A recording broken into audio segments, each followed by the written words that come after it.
He is brilliant. ஆனா அடிக்கடி ரொம்ப டயர்ட் ஆயிடுறான். Lion Date Syrup நோய் எதிர்ப்பு சக்தி அதிகமா இருக்கு. தினமும் 2 ஸ்பூன். இந்தியாவில் அதிக காலம் முதல்வராக இருந்தவர்கள் பட்டியலில் நிதிஷ்குமார் 8வது இடத்தில் உள்ளார். இந்த முறையும் முழு 5 ஆண்டுகளும் ஆட்சி புரிந்தால் அவர் இந்த பட்டியலில் 3வது இடத்துக்கு முன்னேறுவார். இந்தியாவில் அதிக கால முதலமைச்சராக இருந்தவர் என்ற பெருமையை பெறுகிறார் சிக்கிமின் பவன்குமார் சாம்லிங். SDF கட்சியைச் சேர்ந்த இவர் 24 ஆண்டுகள் 166 நாட்கள் முதலமைச்சராக இருந்துள்ளார்.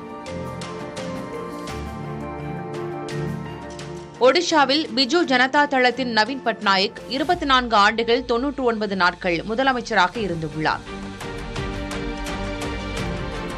மேற்கு வங்காளத்தில் மார்க்சிஸ்ட் கட்சியின் ஜோதி பாசு 23 ஆண்டுகள் 138 நாட்கள் ஆட்சி புரிந்திருக்கிறார். அருணாச்சல பிரதேசத்தில் 4 கட்சிகள் சார்பில் கெகாங் அப்பாங் 22 ஆண்டுகள் 250 நாட்கள் முதலமைச்சராக இருந்துள்ளார். மிசோரமில் காங்கிரஸ் கட்சியின் லால் தன்ஹாவ்லா 22 ஆண்டுகள் 59 நாட்கள் முதல்வர் பதவியில் இருந்திருக்கிறார். ஹிமாச்சல பிரதேசத்தில் காங்கிரஸ் கட்சியின் வீரபத்ர சிங் 21 ஆண்டுகள் 13 நாட்கள் முதலமைச்சர் பதவியில் இருந்திருக்கிறார். திரிபுராவில் மார்க்சிஸ்ட் கட்சியின் மாணிக் சர்க்கார் 19 ஆண்டுகள் 363 நாட்கள் ஆட்சி செய்திருக்கிறார். பீகாரில் நிதிஷ்குமார் 19 ஆண்டுகள் 83 நாட்கள் பதவியில் இருந்திருக்கும் நிலையில் இதில் அவர் நீடிப்பது குறித்து விரைவில் தெரியவரும்.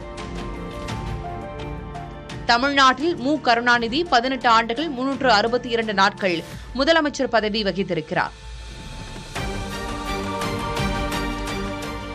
பஞ்சாபில் சிரோமணி அகாலிதளின் பிரகாஷ் சிங் பாதல் 18 ஆண்டுகள் 350 நாட்கள் ஆட்சி புரிந்திருக்கிறார். இர்ரெகுலர் பீரியட் என்னதான் பண்றது? உங்க பிரச்சனைகளை கட்டுப்படுத்த Lion Date Syrup தினமும் 2 ஸ்பூன்.